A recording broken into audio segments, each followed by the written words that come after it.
All right, next one I got up is Hart.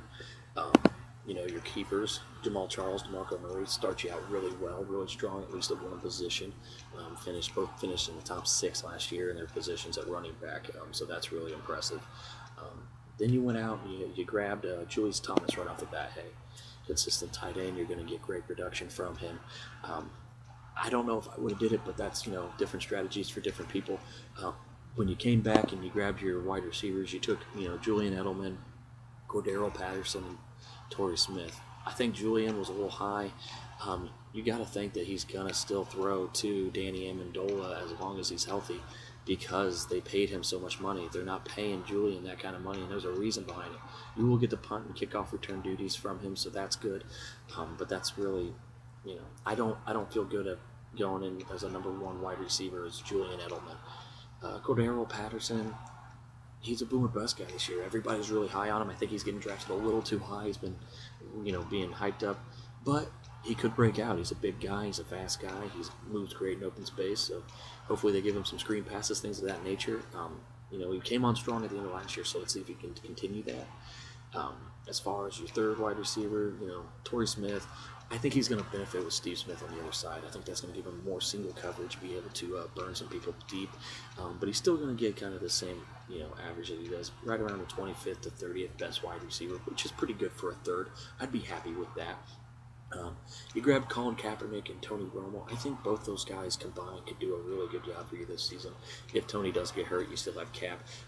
I'm not really high on the 49ers offense this year, but I think that their defense is going to be to the point where they're going to have to throw the ball a little bit more. I don't think their defense is going to be nearly as good, especially now that they lost another D tackle to getting in a fight. So hopefully, if he misses any time, Alden Smith's out, Navarro Bowman's out.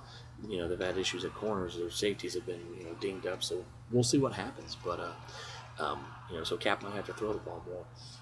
As far as I like the Broncos D. I like your backup running backs with Pierre Thomas.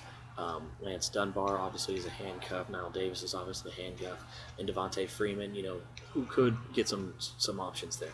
The only issue is you currently don't have a running back for your first bye, because you have Pierre Thomas on bye as well, and your other guys are handcuffs, which means they're on the same team that's on bye. So that's a little bit of an issue. You got a little bit of time to correct that, though. That shouldn't be a big issue. You can drop somebody like a Darius Green, or one of your handcuffs to see, just to cover yourself there. But all in all, I thought you drafted pretty well this year. I think that drafting Julius Thomas so high really kind of hurt your wide receiving core. And then you went and grabbed one that I don't really believe is a number 1 wide receiver. That's my opinion, obviously. I think last year he was a product of getting an opportunity with Gronk back, with the rookies being another year better, and with Amendola healthy. I don't think Edelman's going to be nearly what he was last year. So I gave you a B overall. Hopefully your tight ends and stuff prove me wrong, but still B's pretty solid. I expect the team to be probably in the playoffs, if not one of the first ones out. But I think that with how you work the waiver wire, you shouldn't have any issue.